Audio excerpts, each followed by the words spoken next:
Qué hermoso poder conectarnos otra vez en esta mañana. Estábamos haciendo cálculo con las chicas y ya llevamos un año de estos webinars, que lo empezamos de una manera así tan informal, tan espontánea, pero nos dimos cuenta de la importancia que ha tenido las herramientas, las reproducciones, cómo ha sido de tanta riqueza, y después muchas mujeres comentan por el Facebook, nos mandan felicitaciones, y sí que gracias, porque también eso nos anima un montón a seguir adelante, a seguir con esta propuesta.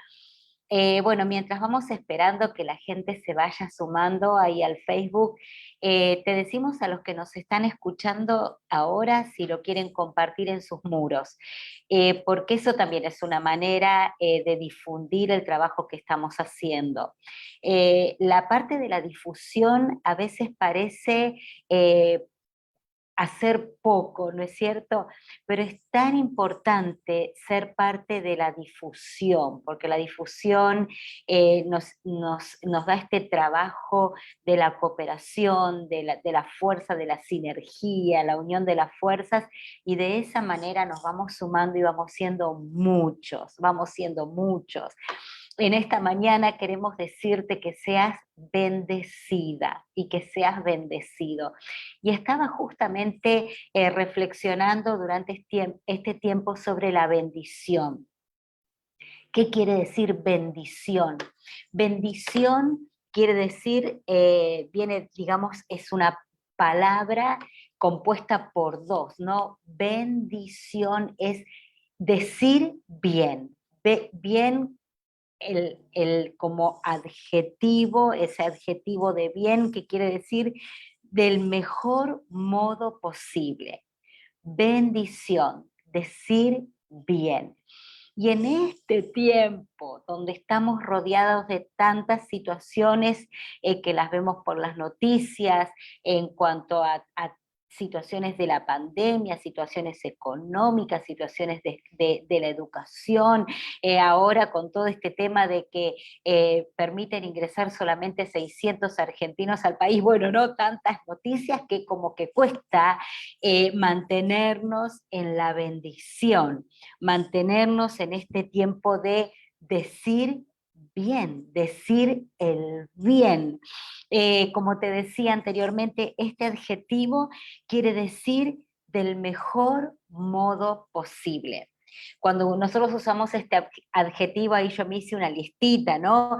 Bien criado, bien intencionado, bien visto, bien pensado, bien nacido.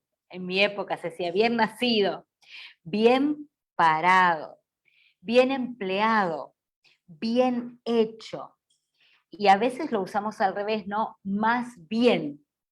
Yo uso muchísimo esa expresión, más bien, ¿no? Vas a venir más bien, vas a ponerlo en tu muro, esto sí, más bien. Estamos en este sentido de bendecir, de decir el bien.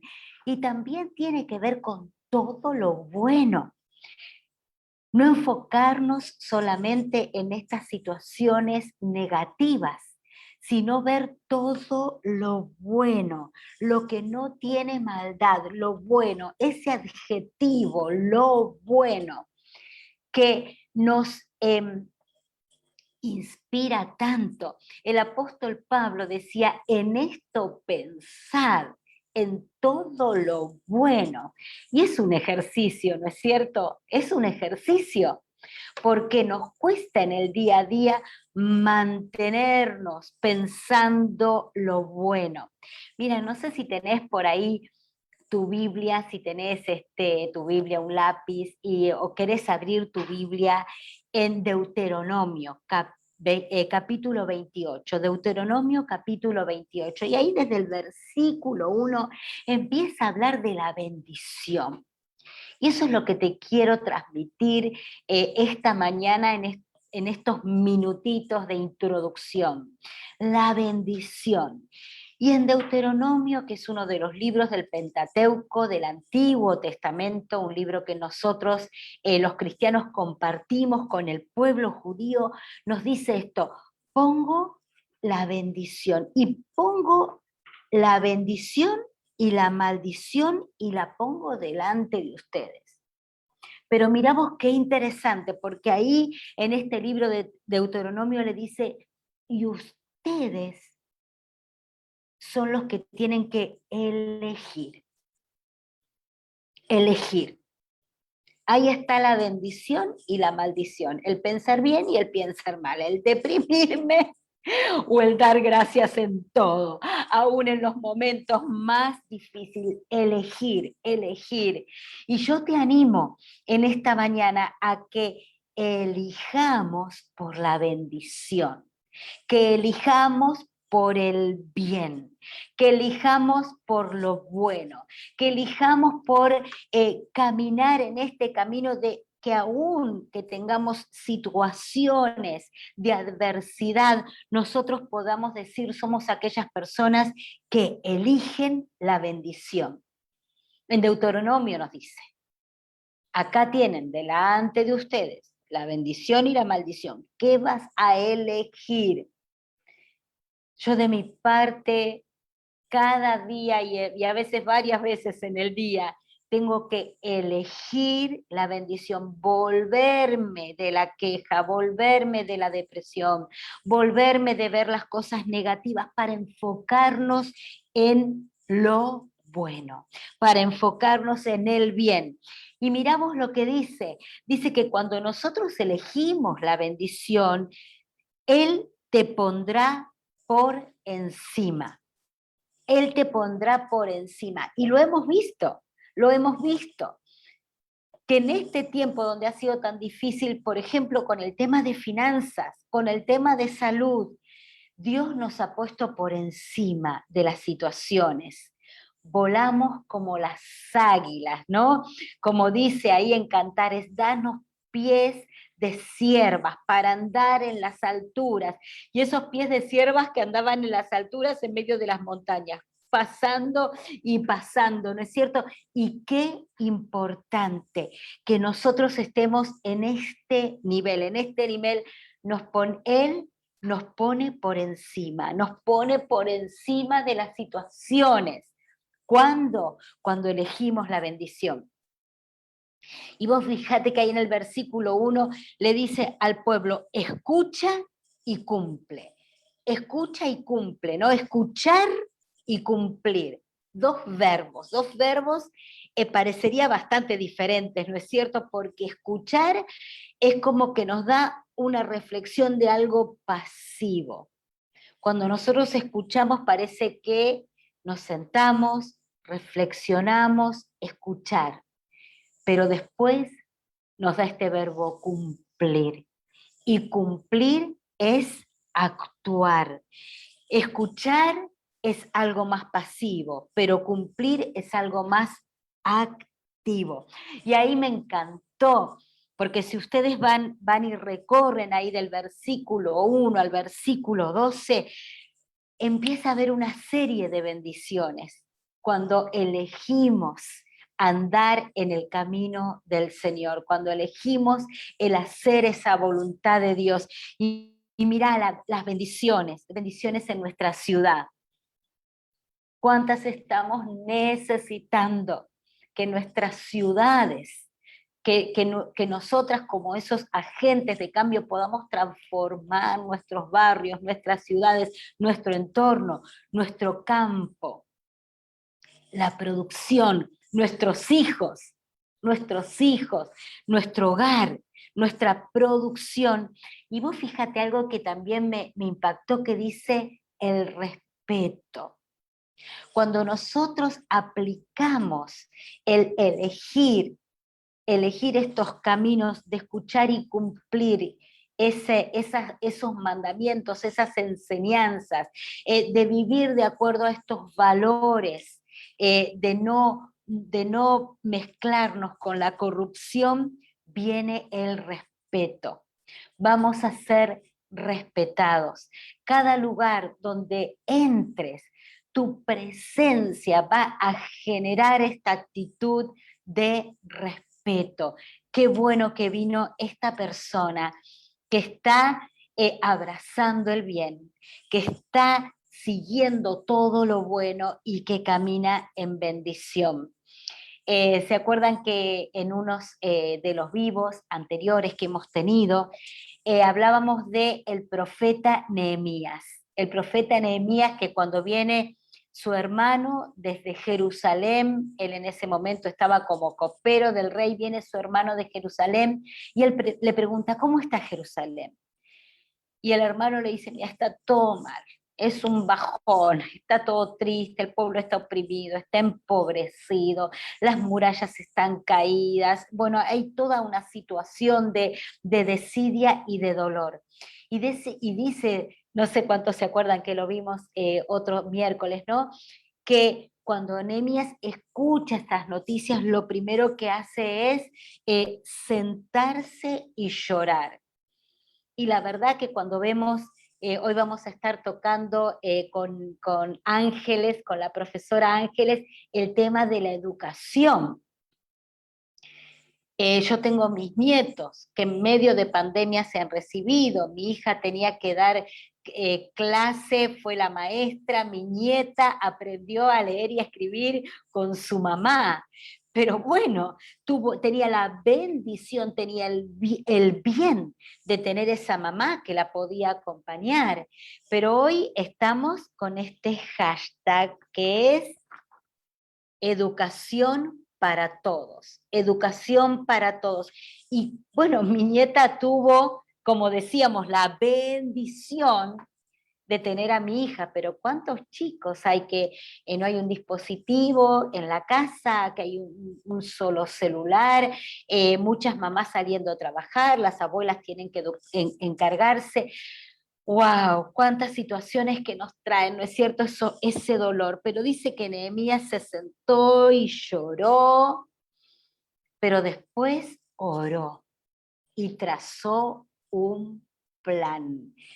Y en ese plan, bueno, nosotros sabemos que vino después toda esa restauración del muro de Jerusalén. Bueno, y este no va a ser una clase de estudio bíblico, pero simplemente reflexionar que en este tiempo abracemos la bendición. Ahí en Deuteronomio capítulo 28, versículo 13 dice, y serás cabeza y no cola. ¿Cuántas veces hemos reflexionado sobre este versículo, no? Pero este versículo, cuando lo vemos en este contexto de las promesas de Dios que se vienen hablando, cobra más sentido. Vamos a ser cabeza y no cola cuando estemos trabajando por la bendición, cuando seamos, como decimos siempre al final del programa, esta frase de la Madre Teresa de Calcuta, cuando seamos esa gota en nuestro barrio, en nuestra familia, con nuestros parientes, esa gota de bendición que cambia y transforma. Amén. Amén, gracias por compartir este tiempo. Ahí seguí meditando en Deuteronomio 28, porque después te dice el que elige la maldición, ¿no? Y todo lo que se viene. Por eso elegimos el decir bien, el pensar bien en esta mañana. Y bueno, alguna mujer, ahí Moni, bienvenida pastora, ¿cómo estás? Hola Marta, ¿cómo estás? Buen día. Buen día, buen día. Bueno, seguro que nos tenés preparadas esas mujeres que se enfocaron en la bendición, ¿no? Sí, de verdad te traje una mujer hermosísima que la verdad cuando la encontré me apasioné buscando parte de su historia y demás y la verdad me bendijo a mí un montón, así que yo espero que a la audiencia también le resulte de bendición. Y esta mujer se llamaba Edith Mary Brown, ¿no? Y sabes qué, ella me emocionó mucho porque nació el 24 de marzo, igual que yo. O sea, cumplimos años el mismo día, ¿viste? Así que yo dije, esta es de las mías. Y fue, mira, una mujer que se destacó en la ciencia porque fue una doctora, pero además fue una educadora en el área de la medicina y trabajó mucho en misiones, ¿no? O sea, aparte de toda su vocación por la ciencia, tenía su vocación por el llamado de Dios y por las misiones. Así que fue una mujer súper brillante. Ella fue la cuarta de 5 hermanas mujeres, ¿no? Y dicen que su hermana, una de sus hermanas mayores, era misionera, así que esto era como muy fuerte en ella, la vocación de lo que es el llamado misionero, y él siguió a su hermana en estos pasos, a pesar de que estudió, se graduó en el Cambridge con honores, y después de graduada ella se dedica a estudiar medicina en Edimburgo. No sé si vos te acordás que alguna vez hablamos de una de las 7 de Edimburgo, que revolucionaron la Universidad Británica, que solo admitía médicos hombres, ¿no? Y se metieron las mujeres en esta área y podían cursar, pero no les daban título académico de médicas o de doctoras, ¿no? Esto fue toda una lucha en aquel tiempo. Bueno, ella se recibió en esta Universidad de Edimburgo y obtuvo el título de doctora en medicina, ¿no? Y la Sociedad Misionera Bautista la envía a la India, ¿eh? Entonces, ella, claro, educada en Inglaterra, educada en las mejores universidades de su país y demás, cuando ella llega a India, realmente la condición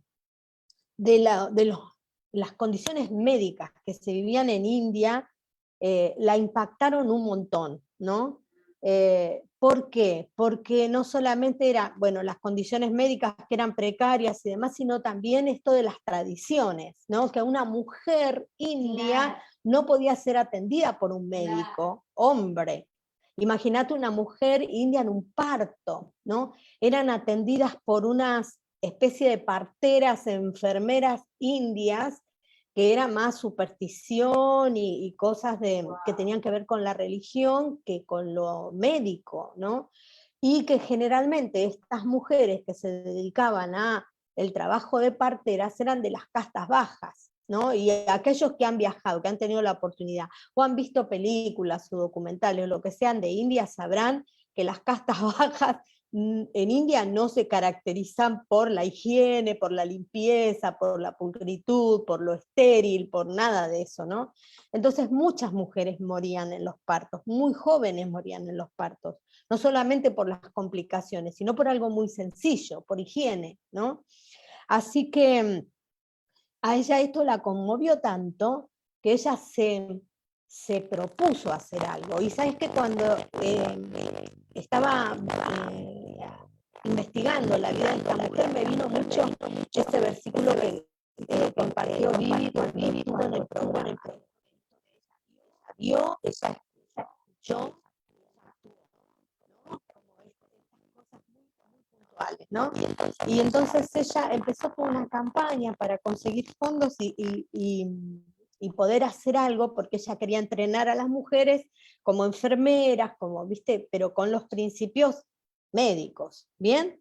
Entonces a ella le donan en Bristol, una mujer le dona 50 libras, ¿no? Y con eso ella se alquila una escuela vieja en el norte de la India, y ahí empieza una escuela con 4 estudiantes y 4 profesores, ¿no? Y empieza a darles todas las instrucciones. Y esta fue la primera escuela para mujeres, o sea, escuela de medicina para mujeres en la India, que más tarde se convirtió en una universidad completa con escuela de medicina, enfermería, farmacia y un hospital que cuenta hoy con más de 200 camas disponibles, ¿no? Wow. Después de que ella le metió todo, empezó entrenando mujeres, después, y como la universidad, porque al final terminó siendo una universidad, se llamaba como Escuela de Medicina para Mujeres Cristianas. Después tuvo que cambiarle el nombre para poder aceptar varones, ¿no? También en su universidad, y se convirtió en el Hospital Médico Cristiano, ¿no? O sea, para cualquiera que pudiera o que tuviera intenciones de estudiar. Así que esta mujer empezó a recibir apoyo, no solamente del gobierno indio, sino también de gobiernos de otros países para como fomentar lo que estaba haciendo. Y mira, hoy en día se inauguró, o sea, en el año 57 se inauguró el Brown Memorial Hospital, o sea, el hospital en memoria de esta persona. Wow. Y es una institución de primer nivel en India. Y esto incluye, además del hospital médico cristiano que entrena a hombres, mujeres, hospital dental, o sea, donde hacen toda la parte de ortodoncia y todo lo que tiene que ver con dentadura, nursería, facultad de fisioterapia, Instituto de Ciencias de la Salud y afines. Y sigue trabajando en la región y tiene servicios especializados altamente desarrollados hasta el día de hoy. Con más de 122 años de historia, se convirtió en una de las instituciones educativas hospitalarias más antiguas, no solo en el norte de India, sino en todo Asia, ¿no? Y han salido por sus puertas cientos de médicos, enfermeros, farmacéuticos, parteros, gente capacitada en atención primaria de la salud y en todo lo que te puedas imaginar. Una mujer solita mi alma, jovencita, que fue, vio, escuchó la voz de Dios y actuó en consecuencia, y con 50 libras, con nada, con sus 5 panes y 2 peces, Marta, formó esta obra descomunal que cuando yo leía este artículo escrito por un indio, ¿no? Decía que Dios levante muchas personas cristianas que amen a mi nación y que vengan a hacer este tipo de obras porque son tan importantes en mi nación, ¿no? El hombre estaba tan conmovido por la obra de esta mujer que rogaba a Dios que muchos más se sumen a su visión, ¿no? Y a escuchar, a ver y a actuar en consecuencia. Moni, impresionante esta mujer, por eso después lo repasamos, ¿no? Lo volvemos a ver, porque es como que uno dice, qué tremendo la transformación, ¿no es cierto? Viste que a veces estos programas que dicen, bueno, no solamente dar de comer, sino erradicar la pobreza. Y justamente esta mujer no solamente cambió el tema de las mujeres que parían con estas situaciones, sino que la higiene dio impresionante. Moni, gracias por esto. Bueno, acá Nora Broda nos está mirando y dice, Bautista tenía que ser. Bueno, verdad que sí. Los pentecostales también hacemos cosas importantes. Solo que lo publicamos. Bueno, gracias, Moni. Chapolo Bautista, Dios te bendiga. Gracias, Moni. Tremendo. Qué hermoso, ¿no? Mujeres tenían que ser, que hacemos historias, que nos pronunciamos, que a veces hacemos una pequeña, algo que nos parece tan chiquitito, pero también Dios nos usa para cosas mayores. Creamos en todo esto que Dios tiene para nosotras. Bueno, ahora queremos pasar un pequeño video que nos va a introducir un poquito con el tema que queremos seguir tocando en esta mañana, que tiene que ver con el hashtag Educación para Todos. Nosotras somos 3, son las nenas y yo, y todo se complica más en el sentido de que es 24/7 todo yo. Salir a trabajar ni esperanza, porque uno tengo que buscar una niñera, voy a pagar más a la niñera y no me compensa de ninguna manera. Cuando yo estoy cosiendo, mi mesa de trabajo es lo que menos es una mesa de trabajo, es una mesa de dibujo, pintura. No. Ella quiere ir a la escuela, llora cada vez que hace Zoom. Yo y ella ya estamos agotadas, ya no damos más. Ya no sé más qué decirles. No hay explicación. Me agradezco que es tercer grado, porque si fuera secundaria, ahí directamente ya no sé. No. Yo no quiero tener Zoom por el celu y tampoco por la compu, quiero ir a la escuela.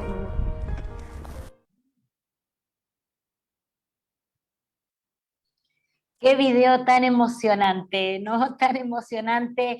Quiero presentar un poquito a la entrevistada que tenemos en esta mañana, que salió a cubrir, teníamos, bueno, en primera instancia una diputada provincial, Cata Bultriago, que la vieron ahí promocionado en el flyer, pero bueno, su hijito, viste, somos mamás, su hijito estuvo con broncoespasmo y tenía que atenderlo, pero miren la perlita que le tenemos en esta mañana.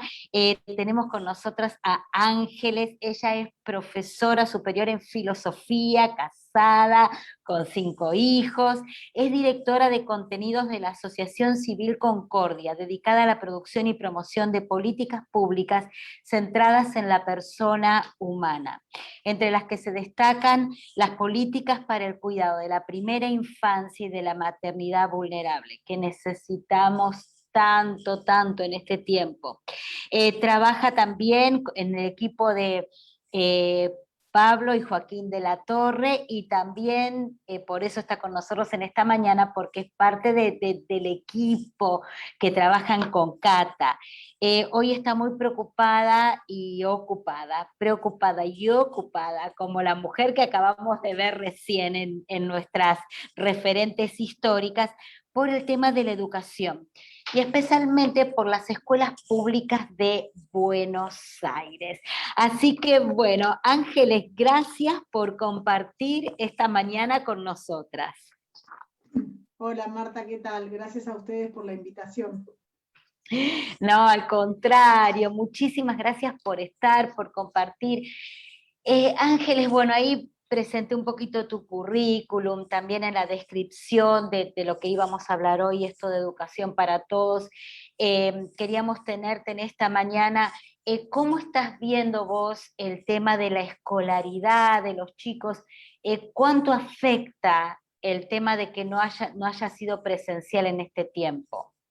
Bueno, mira, te cuento. Primero quería hacer una pequeña unión con las reflexiones que vos estuviste haciendo, porque creo que a pesar de todo lo negativo que por ahí ahora va a salir a la luz en esta charla sobre los efectos nocivos y demás que haya tenido para los chicos la falta de presencialidad en la escuela, hay algo que hay que rescatar, hay algo bueno que rescatar, y es que de repente las familias, los padres, las madres, nos empezamos a dar cuenta que la educación, lo que pasaba en la escuela con la educación de nuestros hijos era algo importante y era algo que no podíamos desatender.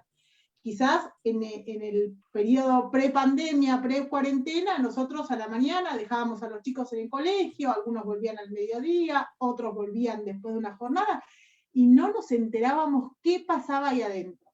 Bueno, hoy nos encontramos en una situación totalmente distinta. De repente, por este tema de la virtualidad, la escuela se metió en nuestras casas, nos tuvimos que reconvertir en maestros, en enseñar con los recursos que teníamos, con los que no teníamos, y nos empezamos a plantear un montón de cosas. Entonces digo, bueno, esto es algo positivo en medio de toda esta situación que realmente es muy difícil.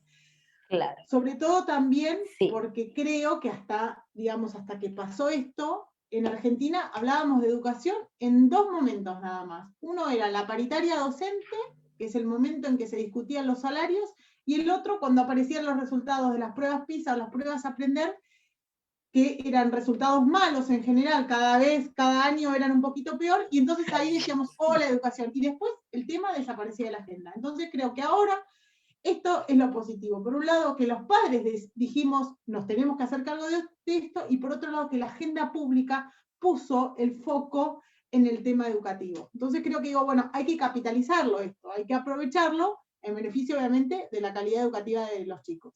Tal cual, así que, bueno, tal cual.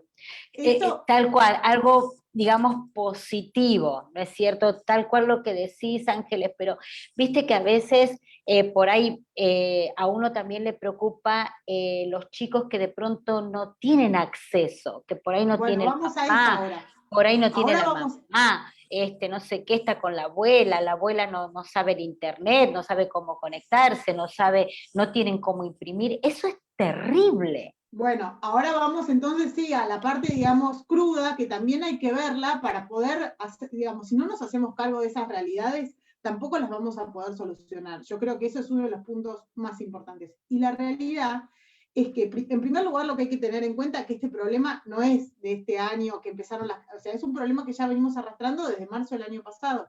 El año pasado no hubo clases desde el 16 de marzo hasta fin de año.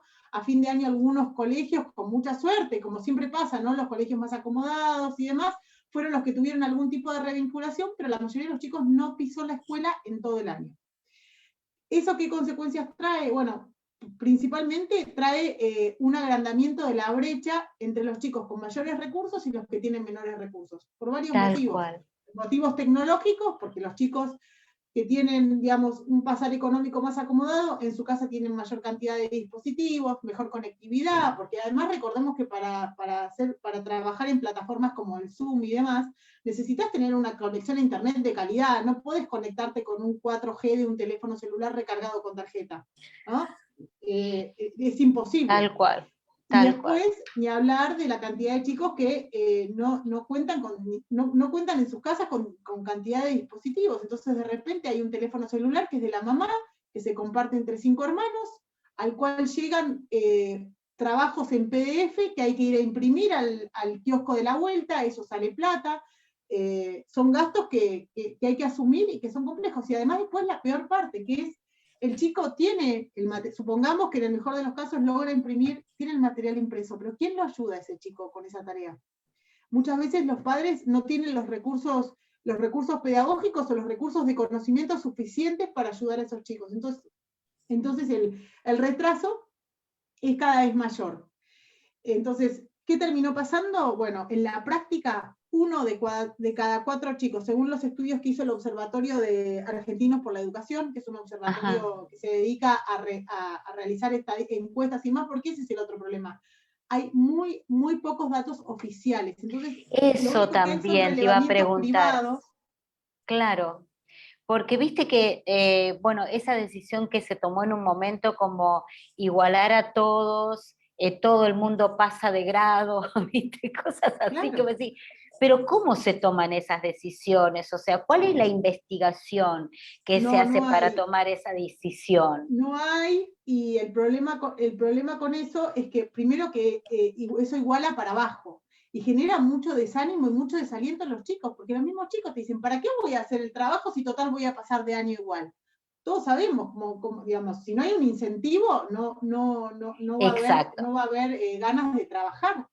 Eso por un lado. Por el otro lado, el tema de la deserción. Se estima que 1.500.000 chicos abandonaron la escuela entre el año pasado y este. Si tenemos en cuenta que la escuela pública argentina tiene un nivel de deserción del 47%, o sea, el 47% de los chicos que empiezan primer grado no termina el secundario. Bueno, a eso hay que sumarle lo que generó esta cuarentena tan extensa. Que además, ¿no? Dicho sea de paso, en los primeros meses era una cosa justificada porque no sabíamos, había mucho desconocimiento, pero después las experiencias a nivel mundial demostraban que la escuela era un lugar seguro, obviamente que no es un lugar exento de contagios, pero sí un lugar seguro donde se cumplen protocolos, hasta es incluso un lugar de detección, porque los chicos tienen que cumplir una serie de requisitos para entrar y demás, se les toma la temperatura y se puede controlar cuando aparece un caso, que la familia se aísle, o sea, incluso son hasta aseguradores para el control de la pandemia. Pero bueno, claro, la decisión fue otra, y la verdad que los que terminaron, digamos, los más damnificados fueron los chicos, que perdieron, esto que te decía antes, 1 de cada 4 chicos de las escuelas, digamos, de menores recursos, no pudo mantener la continuidad pedagógica. Es muchísimo, eso es el 75%. Wow. Y después se estima que, sobre todo los chicos de los primeros grados, que son los que, digamos, aprenden los que están aprendiendo a leer, a escribir. Vos comentabas tu nieta que aprendió a leer con tu hija. Bueno, sí. Ella tuvo la suerte de tener una madre que le podía enseñar a escribir, pero hay madres que no pueden, no solamente por ahí por las capacidades, también otro problema que hay es que muchas tuvimos que volver a trabajar, o sea, todas las actividades de la vida se retomaron menos la escuela, como si fuera lo menos importante, abrieron los casinos antes que las escuelas. Eso es lo que te quería preguntar, Ángeles. Vos trabajas un poquito con el tema de políticas públicas, con el tema de la provincia de Buenos Aires. Sí. ¿Vos en este momento tenés algún cargo político? No, No, no, o yo sea, no vos ocupo ningún papel. trabajás, digamos, desde la fundación. Sí, y en relación sí trabajo, por ejemplo, en San Miguel, bueno, este es el otro problema, digamos, todo lo que tiene que ver con la educación formal está a cargo de la provincia, es una competencia del gobierno provincial. Lo que termina pasando es que muchas veces los municipios lo que hacen es intentar generar espacios paliativos, por decirlo de alguna manera, para colaborar y cooperar con las familias que no saben realmente qué hacer. El video ese, Moni es una mamá que vive acá en San Miguel, y ella lo que decía, o sea, yo no, y mirá que la No hija tenía puedo, computadora, por ejemplo, la hija tenía claro, computadora, era una de las afortunadas que tenía computadora. Dice, yo porque no no puedo puedo. trabajar, no puedo mantener a mi familia. O sea, le estamos negando también, ¿no? Un gobierno que se jacta tanto de, digamos, la De la defensa de la equidad, porque mujer. si justamente estamos trabajando, todos estamos trabajando, digamos, todos los que tenemos estos valores de que todos crezcamos, ¿no es cierto? Que no haya desigualdades, bueno, justamente se profundiza la desigualdad. Eso es lo que a veces Exacto. uno no, yo no entiendo, ¿viste? Es que eso realmente es inexplicable, ese es el problema. Entonces lo que creo que lo importante es no callarlo, digamos. Entonces dar testimonio, decirlo, mantenerlo vivo. Que hay otro problema también, hay mucha gente que ya está tan, digamos, golpeada socialmente, que tampoco ya protesta. A ver, tengo testimonios terribles, o sea, por ejemplo, Claro. lugares que te dicen, mira, las madres por ahí se quejan si la bolsa de alimentos que le dan en la escuela no tiene todo lo que tiene que tener, pero no se quejan si sus hijos no saben leer y escribir en 4º grado. Es tristísima esa Es realidad, porque nosotros tristísimo. sabemos que, digamos, la educación es esencial para que los chicos el día de mañana puedan ser libres de alguna manera, puedan ser gestores de su propia vida. Si nosotros les negamos ese derecho, les estamos coartando la libertad de ser ciudadanos libres el día de mañana. Es terrible. Pensantes, ¿no es cierto? Que tengan futuro. Claro. Así que bueno, esa es la pelea que creo que de alguna manera esto ayudó a que porque por ejemplo, los grupos de padres organizados antes no existían. Claro. Y fueron. Eso también, yo le voy a pedir ahí a las chicas que están trabajando en la parte de producción, si podemos poner, por ejemplo, agrupaciones, mucha gente nos está mirando en este momento, y por ahí hay papás, hay mamás, o hay gente que está trabajando con la educación. ¿Tenés algunos organismos de padres para pasarnos, para que la gente se pueda conectar? Sí, mira, el grupo más grande que se formó ahora es el grupo de padres organizados, que tiene mucho movimiento en redes sociales y además cada lugar, la mayoría de las localidades de la provincia de Buenos Aires tienen su propio padres organizados. Por ejemplo, acá está, donde yo vivo, está Padres Organizados San Miguel, además de que hay una mesa provincial y hay una mesa federal. Eso si lo buscan en las redes sociales nos encuentran seguro, ahí en Pilar, bueno, en el interior de la provincia, que ahora el interior de la provincia está todavía con problemas para la vuelta a la presencialidad. Bueno, y son los padres los que se mueven para reclamar este derecho. Claro, o sea, justamente hablábamos hoy a la mañana con mi esposo, ¿no?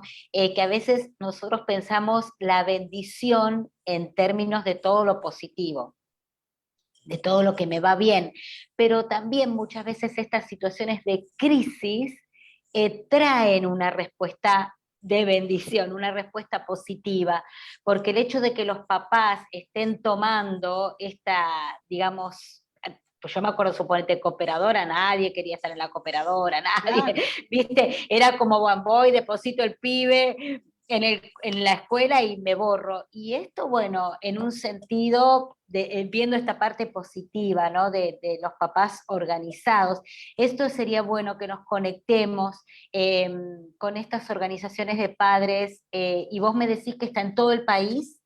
La mayoría, si tienen representación en 19 provincias y después creo Bien. que eran 39 o 40 distritos de la provincia de Buenos Aires, con sus referentes y demás. Y es, digamos, igual es una organización inorgánica de alguna manera, ¿no? Porque surge realmente, es algo realmente espontáneo. Es un En movimiento. septiembre del año pasado nos empezamos a mirar todos y decir, pero ¿qué pasa? Todo funciona, los chicos pueden ir a jugar al fútbol, pueden ir a comer en un restaurante, no pueden ir porque son menores, pero estaban los casinos abiertos. A mí No, lo de los muy casinos fue paradigmático. genial. El Lo de casino los abierto en la casinos. escuela cerrada. ¿Qué mensaje además estamos dando como adultos, no? Porque le digo al chico que uno puede ir a jugar al tragamoneda, pero en la escuela no. ¿Qué mensaje también? No, por de importancia. favor. Tal ¿No? cual, tal Entonces, cual. bueno, qué sé yo. Esa es creo una que- pequeña acción. Ángeles, ¿cuáles serían las pequeñas acciones que podemos hacer? Porque uno ve todo este drama, ¿no? Bueno, una cosa es, bueno, conectate con alguna asociación de padres, si no la tenés en tu ciudad, en tu provincia, bueno, te conectás con nosotros y te podemos derivar más información. ¿Qué otra cosa podemos hacer? Bueno, después la otra cosa es en la propia comunidad educativa, que yo también eso lo veo. Las mismas escuelas, o sea, cada escuela, cada colegio también es un pequeño mundo, una pequeña comunidad, que de alguna manera, cuando funcionaba automáticamente y nadie se preocupaba. Bueno, pero ahora de repente empezar a agruparse es muy positivo, empezar a agruparse con otros padres de la misma escuela, que están en la misma situación, y entonces intercambiar ideas, intercambiar propuestas con la dirección. Nosotros en el colegio de nuestros hijos un poco eso lo hicimos, y funciona, porque de repente deja de ser padres, o sea, como dos bandos, el colegio y los padres, para pasar a ser una verdadera comunidad que en el fondo lo que busca es el bien de los chicos. Y yo creo que eso es muy productivo, Qué sobre bueno. todo porque baja un poco lo más peligroso de todo esto es entrar en una situación de beligerancia, de docentes contra padres, que los docentes no quieren trabajar, que los padres no se quieren aguantar a Qué los hijos, interesante. que en algún momento hubo un poco esa pelea, ¿no? De decir, bueno, en realidad vos querés que haya clases presenciales porque no te aguantás a los hijos en mi casa. No, yo quiero que haya clases presenciales porque creo que la maestra, que el colegio le puede dar a mi hijo cosas que en casa no. Yo en casa le doy determinadas cosas, pero en la escuela aprende otras. Porque la escuela, además de los contenidos, que creo que es un tema que hay que reforzar mucho y en el que hay que hacer mucho hincapié porque a veces queda un poco olvidado, también se aprenden un montón de otras cosas, ¿no? Se aprenden hábitos, se aprende a respetar, a esperar el turno, se aprende a cuidar las cosas de los demás. El trabajo en equipo, Claro, tantas bueno, cosas todas que... esas cosas hacen al desarrollo de la persona. Entonces, Exactamente. por eso también es importante la presencialidad en la escuela, no solamente porque no me aguantan los chicos en la casa. Es importante esto, Ángeles, de animar a los papás, a que tengan ese contacto con los directores de las escuelas, que a veces, y en vez de estar en esta actitud de enojo, estar en esta actitud de bendecir, ¿no es cierto?, de algo positivo, cómo podemos colaborar, cómo podemos soñar, juntos, de construir, tal cual. Ángeles, ¿cómo ves el tema de la educación, digamos, el nivel? Hemos ido bajando mucho, ¿cómo estamos en ese sentido? Ese es otro tema que se complejizó mucho, o sea, ya también no venía bien y se complejizó mucho. Si miramos los últimos resultados de las pruebas Aprender y de las pruebas PISA, se estima más o menos que el 40% de los chicos no sale de la escuela con los rudimentos básicos en matemática y el 30% en lengua. Eso es un problema grave porque son chicos que después no están preparados para entrar en un nivel superior o para encarar una vida laboral. Entonces creo que por eso digo, ese es un tema que no hay que soslayar y que hoy de alguna manera con toda esta situación de estar preocupados porque el chico vuelve a la escuela, nos estamos un poco olvidando de eso, pero es un tema que hay que volver a poner. Y creo que ahí hay otro problema, y otra vez volvemos a esta necesidad de la comunidad toda, y es que la escuela, ¿qué le ha ido pasando con el correr del tiempo? Se ha ido convirtiendo en responsable de un montón de cosas que no son de su competencia estricta, como es, por ejemplo, la contención social de los chicos, como es, por ejemplo, ser responsable de la alimentación diaria de los chicos, como es, por ejemplo, ser los responsables de detectar casos de abuso, de violencia y demás. Uno no dice de que darles está mal de comer. que eso lo haga la escuela, uno no dice que eso está mal que haga la escuela, porque por supuesto que es muy necesario que alguien lo haga, pero si a la escuela le cargamos todas esas responsabilidades, ¿en qué momento le dejamos? O sea, la directora de la escuela es una, o se ocupa de eso, o se ocupa de lo académico, ¿no es cierto? Entonces yo creo que esto también nos tiene que volver a decir, bueno, a ver, la sociedad, la comunidad tiene que tener como distintos actores que se encarguen de las distintas cosas, para poder darles a todas la importancia que se merecen. Es fundamental garantizar la seguridad y la integridad física y psicológica de un chico, pero si a la maestra le encargo eso y también le tengo que encargar que el chico aprenda, se la estoy haciendo muy difícil. Entonces creo que habría que volver o sea, de algún modo hay que volver a reconstruir ese entramado comunitario que hace que cada uno ocupe el lugar que le corresponde.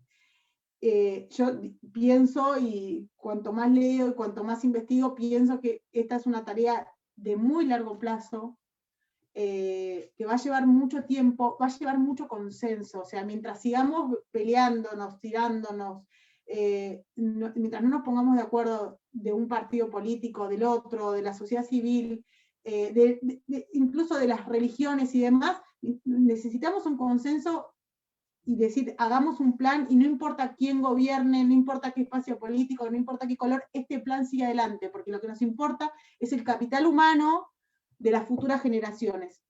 Y yo creo que eso es un paso muy importante que hay que dar y que es muy difícil a la vez. O sea, sí creo que cuantos más seamos los que somos conscientes de esto y más lo manifestemos y demás, vamos a lograr instalarlo para que de verdad se convierta en una prioridad. Pero hasta que no logremos eso, va a ser muy difícil.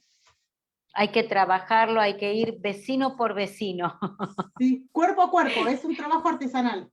Es un trabajo artesanal, es lo que llamamos, ¿no?, el tejido social, sí, que está, que ese tejido social que está roto por todos lados y que hay muchas mujeres, claro, que estamos remendando cada uno de esos nudos y que... Bueno, una de las estrategias que usamos, que se usa mucho acá en San Miguel para todas estas políticas, que de algún modo es esto, porque las políticas estas de atención a la primera infancia, a la maternidad vulnerable, lo que buscan en realidad es esto, volver a regenerar ese tejido comunitario. Y el primer paso que hay que dar es el toc-toc, el casa por casa. Hay que ir casa por casa. Por ejemplo, nos pasa con las embarazadas, decir, bueno, ¿cuántas mujeres embarazadas que no se hacen los controles? Y no porque no haya acceso a la salud, porque la salita la tienen por ahí a 2 cuadras de su casa. No tienen el hábito de ir, bueno, entonces es ir casa por casa, buscarla, preguntarle, decirle, mira, acércate que te vamos a ayudar. Bueno, y ese es un trabajo artesanal, es cuerpo a cuerpo.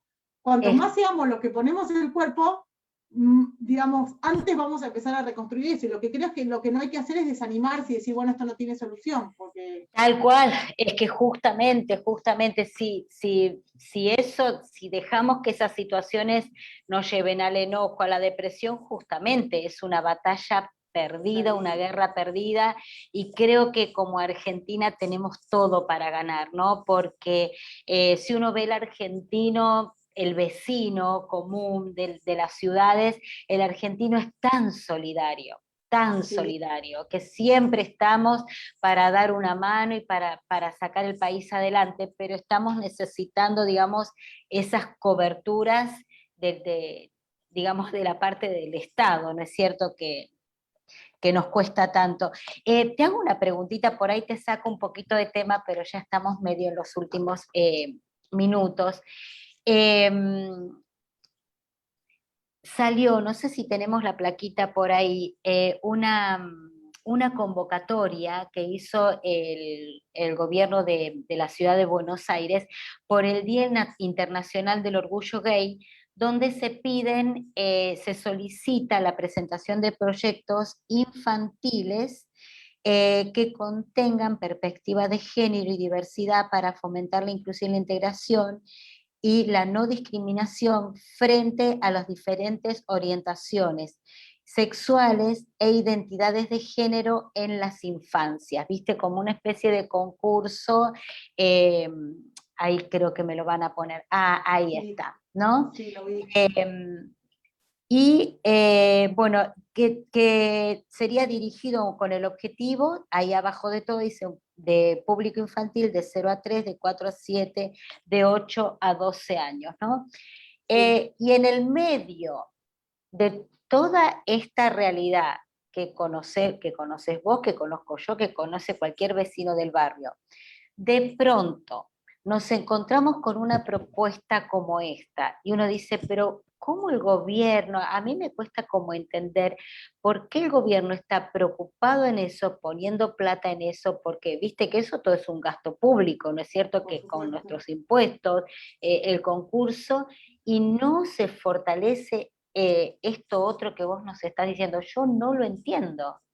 Bueno, yo tampoco, y me parece que es una contradicción, es una contradicción grave. Mira, a ver si yo muestro algo ahí.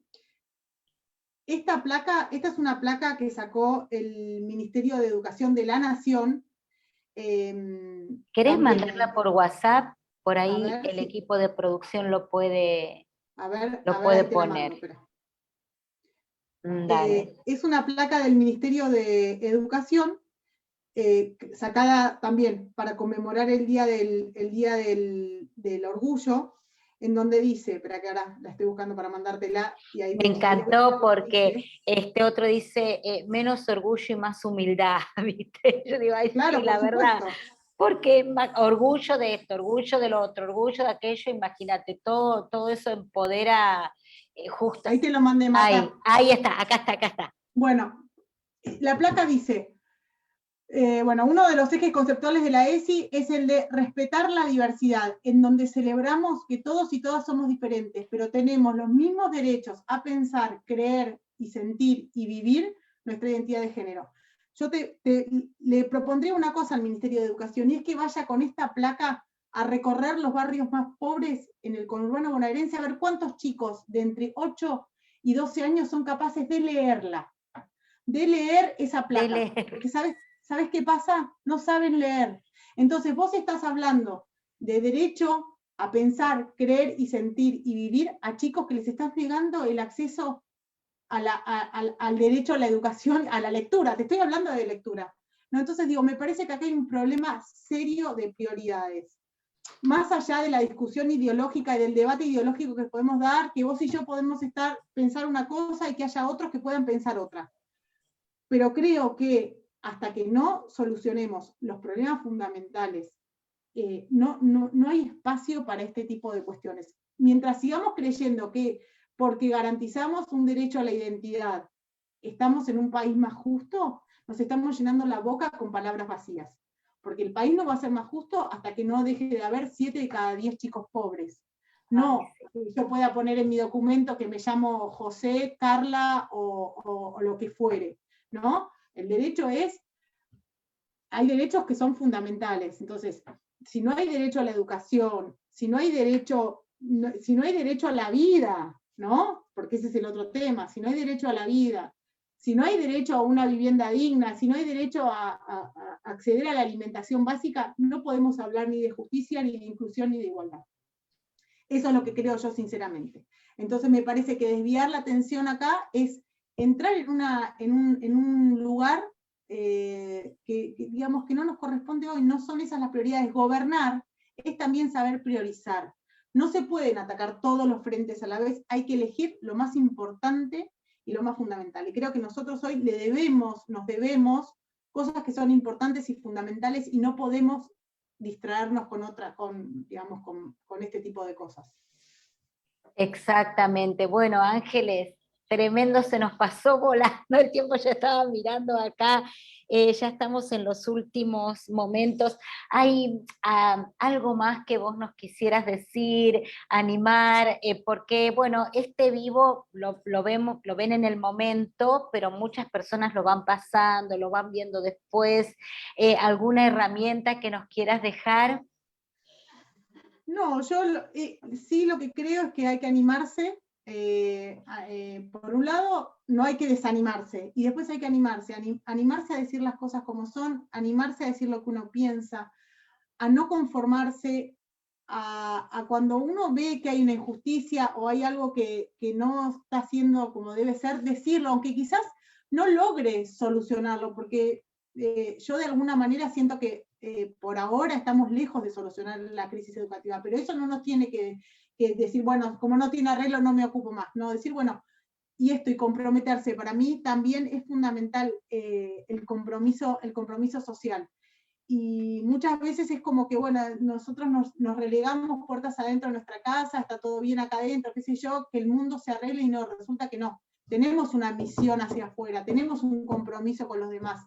El bien común no se puede conseguir solo encerrado en casa. Entonces, creo que no hay que abdicar de eso y no hay que bajar los brazos y no hay que tener vergüenza tampoco, ¿no? Frente a veces, muchas veces sentimos que o nos critican o nos señalan como que determinadas cosas, bueno, no, Exactamente. sabemos qué es lo que queremos y tenemos que seguir manifestándolo de todas las formas posibles. Te hago una última pregunta que justo me viene ahora. ¿Cuál sería el rol del consejero escolar en los municipios?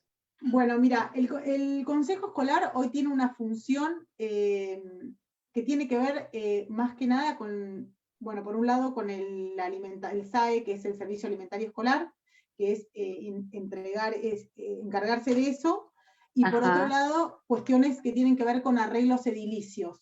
Solamente mira. No intervienen en cuestiones pedagógicas.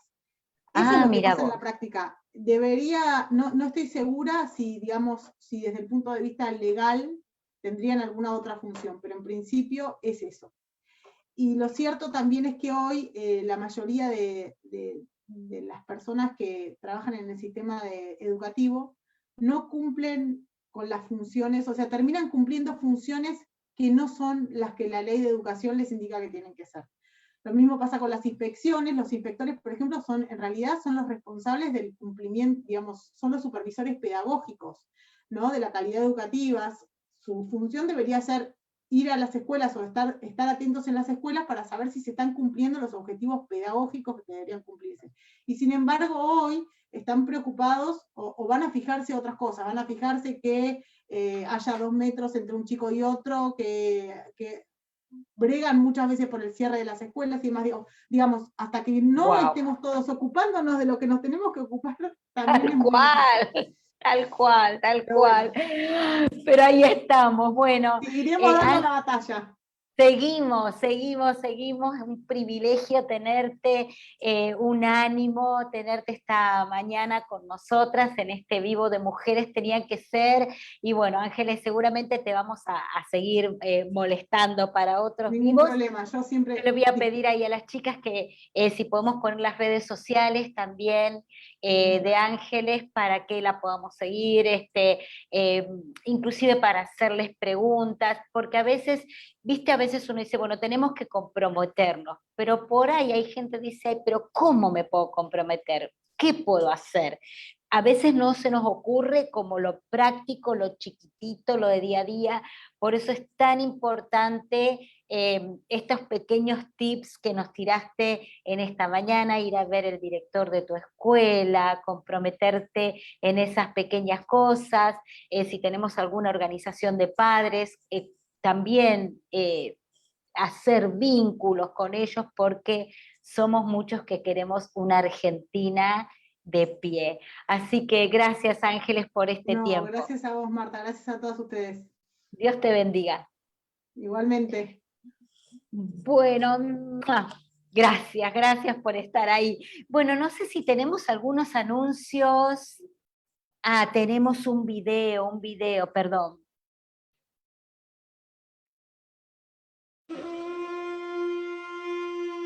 La infancia es la etapa en donde se marca el rumbo sexual de una persona para toda la vida. Ausencia de los padres, violencia o diferentes tipos de abusos provenientes de familiares o personas muy cercanas rompen la inocencia, provocando en muchos casos heridas de odio, desilusión, abandono, dolor y vergüenza. Todo ser humano en la adolescencia atraviesa una etapa de búsqueda sexual, en la que miles de sensaciones comienzan a dar impulso a la necesidad de relacionarnos con el otro sexo. A tal punto que si una de estas sensaciones fue alterada durante la infancia, afecta irremediablemente nuestra elección sexual. Conozco cientos de vidas que han pasado por este lugar. Historias diferentes, pero con algo muy doloroso en común: el abuso durante la infancia. La sexualidad es un componente inseparable de nuestro ser. Somos seres sexuados y todo lo que sentimos, pensamos y hacemos está profundamente afectado por esta realidad. La forma de relacionarnos con los demás y aún con Dios está determinada en gran manera por la forma de relacionarnos con nuestra sexualidad. El valor de nuestras convicciones tiene gran peso a la hora de decidir nuestro comportamiento sexual. Una persona es homosexual porque decide serlo. No es una enfermedad y no es un problema psicológico. En la inmensa mayoría de las personas hay factores externos que las han llevado a tomar esta decisión. Por eso, no construyas tu sexualidad en las heridas del pasado. Dios conoce tu dolor y extiende su mano para que puedas experimentar libertad y sanidad, dejando finalmente tus heridas atrás. Tal vez lo callaste durante mucho tiempo, pero hoy es el momento de hablar y ser acompañado en un proceso de restauración, con pequeñas decisiones diarias que te lleven a experimentar una nueva vida.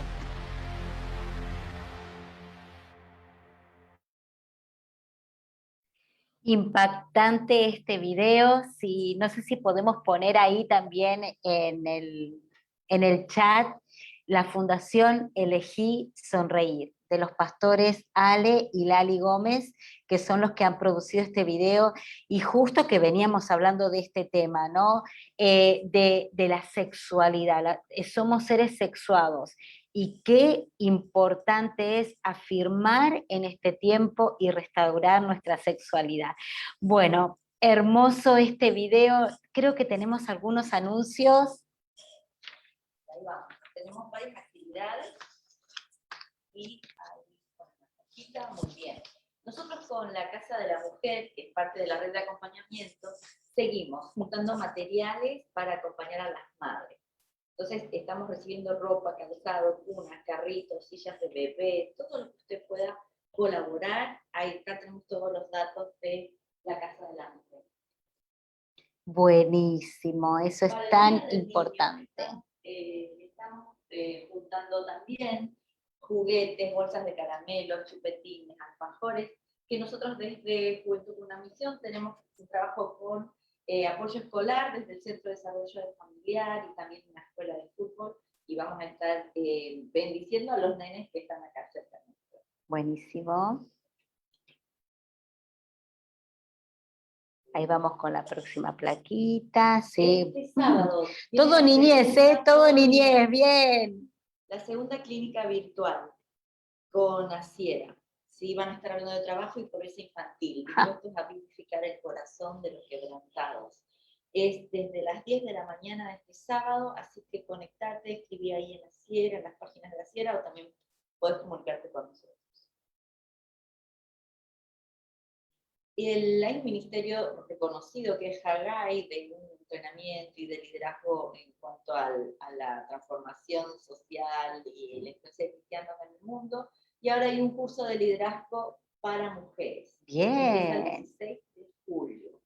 Altamente recomendable, anótense ahí. Y tenemos una charla muy especial con el pastor, abogado Ricardo Rodríguez desde Chile, el 24 de julio a las 10 a.m. Argentina. Él va a hablar sobre la política y el poder evangélico. Bien. Todos los reformadores que han afectado el siglo XX. Así que hay también Evangélicos por la Vida, puedes ver nuestro Facebook o escribirnos acá. Interesantísimo. Y Mujeres Convocadas por la Vida y la Familia está organizando un Zoom, también va a ser un vivo por Facebook, de educación, justo el tema que hablamos hoy. ¿Dónde estamos y hacia dónde vamos? Vamos, gente, que se terminó junio. Se terminó junio, sí, tal cual, tal cual.